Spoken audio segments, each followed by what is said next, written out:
Asalaamu calaykum waraxmatullahi wabarakaatu. Kusoo dhawaada youtube-kayga Sharaawe FX. Magacayga waa Xasan Nuur. Waxaan rabaa fiidiyoga inaan uga hadlo ila dhaalado ka noqdo last week wixii dhacay iyo suuqa waxa ka dhacay iyo trade-yada qaatay. Horta ugu horeyn furfurasho introduction waxaa ku dhigayaa Muslim waxaa ku trade karayaa indiceska weliba khaasatan Nasdaq iyo S&P 500. S&P 500 kaliya ma ka qaatay maxaa ka qaataa confirmation ahaan u isticmaalaa laakiin trade inta badan ma ka qaatay. Xitaa Muslim ma trade karayba laakiin Nasdaqdaas trade karaya. Marka Nasdaq waxyaabaha isbuuc hadda lasoo dhaafay waxay samaysay weli suuqa ma furmin. Maanta waa Isniin, taariikhda waxay ku beegan tahay maanta waa Axad, beriya Isniin beriya suuqa furmi doona. Taariikhda waxay ku beegan tahay fiidiyoga hadda duubay 13 July 2025. marka waxyaabihii dhacay waxaa ka hadli doonaa fundamental ahaan. Horta waxyaabaha dhaca waxaa ka mid ahaa fundamental ahaan waxyaabaha dhaca waxaa ka mid ahaa newska jira wuxuu ahaa FOMC jira. FOMC maadaama FOMC weynaa haddana wuxuu jiray arbacada habeenkeeda soo gelayo ahaa marka Isniin iyo Talaado iyo Arbaco ma trade kareen, Khamiis iyo Jimcaha trade kareen. Khamiis waxaa qaatay loss, Jimcihiina ugu dambeeyeen oo shalay dar hadda ahaydna waxaa qaatay trade oo TB marka waxyaabay dhaca ka hadli doonaa. Hadda wuxuu noo taagan yahay jaadka sida ka muuqato waa daily, hadda waa weekly muscle lacagtan waxyaa haddaa aragtay yacni waxay kusoo socday si general maxay ahayd waa bullish laga soo bilaabo ilaa bisha Maarso oo hadda bishii la marayo bisha 7 ilaa intaas waxay ahayd suuqa bullish oo ku jira. Marka meeshii ugu sareysay joogtaa. sidoo kale week hadda fiirino sidoo yacni wuxuu ku xirmay dhaqaaq saas ma lahaynin. waxay u egtaa marka inuu soo geli rabiyo retracement inuu soo qaadan rabo. hadda dailyga geenana dailyga wuxuu sheegayaa saan uu sheegayaa. maalintii Jimcihii waa kana, Khamiistina iska bullish ahayd maalinta oo kaliya oo arbacadana waxaa sabab u ahaa inuu previous week lahaa inuu qaado. previous week lahaa waa kana yacni sabab waxay ahayd macnaha FOMC gaas habeenkaas jiray. previous week lahaa soo qaaday. hadda markaa soo qaaday waxaa loo soo trade karay hoos oo iskaga soo dhacay. maalinta arbacada ahayd, Khamiistina meesha soo gaaray. aniga waxaa ka rajayaa maadaama inta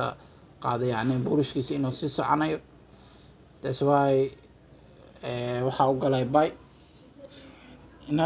laakiin uu ugu dhici lahaa inuu ku dhacayo haddana kursi aad.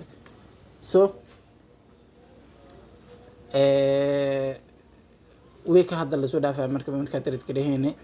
previous week low kano ahaa previous week lahayna kaasoo ahaa maalinta oo ka bilowdana waa maalinta waxay ahayd maalinta Isniinta ahayd oo suuqa furmay. suuqana wuxuu ku furmay sida kaaga muuqato arbacadana low samaysatay andenkii dib kor sii aaday. hadda 4 hour hadda keeno 4 hour labadii trade oo qaadanay kaliya muxuu ahaa maadaama aan biaskii musli wuxuu ku saabsanaa bullish oo ahaa oo suuqa loonkiya u raacay. maalinta Isniinta hadda geeyo maalintaan ahayd waxaa ka rajayaa inuu sameeyo markuu dhacay isheeg New York intoo ka furmay musli sida naqaano wuxuu furmaa 9:30 waa kaasaa marka 9:30 waa ka sorry kana qurxiyo oo si weynaadaba kan labaadaasina 9:30 meeshaas oo ka furmay waa maalinta khamiista ahayd maadaama uu qaaday previous week lahayn oo qaaday and then hoos soo aaday and then kadib waxyaabaa sameeyay waxaa ka mid ah maalinta previous daily high oo ahaa ilaa previous daily high intoo ka soo qaaday sugay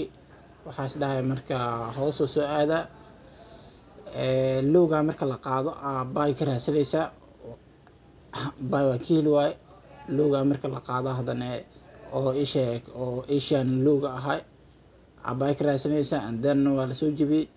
lowga marka la qaado haddana waxaa ka raadsanaysaa buy ka raadsanaysaa isla dee lowga waa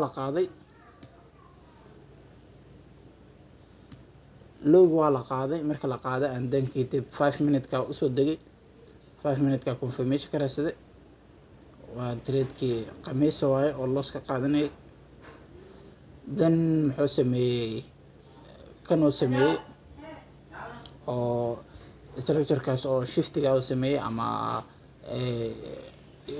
changing state of delivery qofba sida u yaqaano dan kadib wuxuu sameeyey meeshaan kusoo laabtay aan marka guri ay qabtay tradeekii hataa si sax hataa u dhiga lahaa dhibaato may ku dhici lahaynin laakiin asalka meesha saxda hataa dhiga lahaa dhibaato ma dhici lahaynin oo meeshaana asalka dhigtay hadaa qaatay isla asalka waa yareeyay mujeedado laakiin sida caadiga lowga ugu dambeeya ama protected lowga waa kaasa asalka meeshaas hataa dhiga lahaa laakiin waxaa ka baqay waa weynaa oo maadaama asal weyn yahay asalka waa yareeyay oo 1 minute-ka ka qaata 1 minute-ka markaa geeyeen saan oo ahaa 1 minute-ka anaa ku tusayo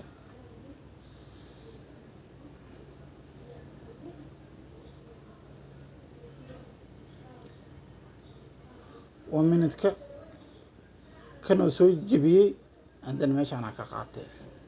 then asalka maxaa dhigtay meeshaana dhigtay asalka meeshaasaa dhigtay and then waa la iga dhacay and then kadib koraa la sii aaday so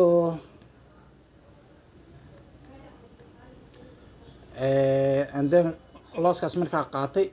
weliba labada trade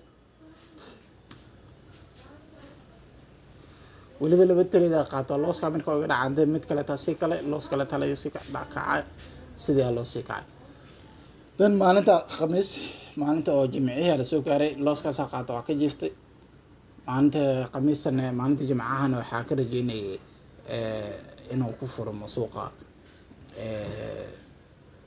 bullish ahaana ka rajeynayay sababtuna waxa ma sababtu waxay ahayd yani meesha markaa fiirisid weekan yani kor week ma ku samaysan oo baadiyo ku samaysay marka baadiga intoo ka qaada and then kadib waa la jibi doonaa camal is dhahay laakiin sidii ma dhicin maadaama ina dhicin waxaa sameeyay marka suuqa sidoo kaleeto kan previous inkastoo la qaaday previous week la high la qaaday haddana waxay la ahayd inuu bullish aaday laakiin reversal ay sheegaysaa maadaama ka hoos lagu xirmay reversal ay sheegaysaa so miska waalin jawiga u dejiyay and then kadib suuqa markuu sameeyey suuqa wuxuu sameeyey markaas wuxuu sameeyey New York aan trade kale New York marka wuxuu furmadaa 9:30 oo furmadaa 9:30 markuu furmado marka halkan wuxuu ahaa Asian high halkaas waa Asian high halkaana waa London low waaye inta markuu xirmay candle-ka markuu furmay waxaas dhahay kan lowgana la soo qaadaa maadaama lowga la soo qaado yacni sidoo sameeya arag andan lowgiyaa la soo qaaday lowgi marka la qaaday ka hoosaa lagu xirmay waa ka baqay oo bulsha muu qaadi kartid is dhahay gabaa ka dhahay andan markaa gab ka dhahay suuqa kanne muxuu ku xirmay kanalkan wuxuu ku xirmay kadib ka koro bay ku xirmay dan waxaa dhahay waa ka raadsan kartaa marka retracement inuu ku sameeyo changing state of delivery retracementiga inuu ku sameeyo ka sugayay andan koro aade mar labaad soo laabtay xilliyadii maqribadii camal qaatay confirmation ka raadsaday confirmationka meesha ka raadsaday wuxuu ahaa 5 minute 5 minute meeshaan wuxuu sameeyay 5 minute meeshaan wuxuu sameeyay xitaa 1 minute oo ahaa 1 minute-ka hadda keeno 1 minute confirmation ahaan meeshaan wuxuu sameeyay ilaa kuuma sameeyay hey value oo wuxuu ku sameeyay break away ku sameeyay break away markuu ku sameeyay andan kadib dalkan ka koro ku xirmay maadaama ka kor ku xirmay waxaa dhahay trade ka qaado meeshaan ka qaatay markaa ka qaatay markii hore iska yareeyay laakiin waxaas dhahay meeshaan asal ka dhigtay andan kadib waa sugay intuu imaaday andan drawdown yara uu qabtay koro aado kor markuu aado kan markuu sii jibiyay ana almost siba waxaa ahaa break even ma ahayn laakiin riskigii waa hoosiyay macnaha hoosakii oo waxaa soo dhigtay asalka halkaan soo dhigtay asalka halkaan markaa soo dhigtay take profitkii koowaadna kan oo ahaa ilaa korna waa target gareehay oo previous daily high target gareehay ilaa meeshaas target gareehay haddana meelaa u socda maadaama meel u socda haddana shalane 1% qaatay hadda 2% oo ahaa 2%gaas marka waxaa ku sameeyay 2%gaas 2%ga ku xiray 1% profit iyo sheeg iyo 1% profit qaabta marka week hadda PNL-kiga sidoo kale waa idin tusi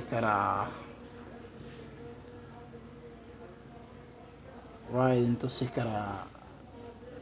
notion-kiga ama waxaa idin soo saaraa screenshot idinkaga soo qaada waxaa idin soo saara insha Allah qaybta videoga tareedada qaatay MT5-kiga ka soo sawira insha Allah akoonka hadda haya waxaa 25k marka khayr idin rajiya videogan intaan ku eegyahay inta hadda soo dhamaysato ku maasan tahay hadda wax yar ka faa'iiday inta ka faa'iideyna hadda noo la keenay kartin noo la keenay hadda nagu cusubtaan ku soo dhawaaw YouTube-ka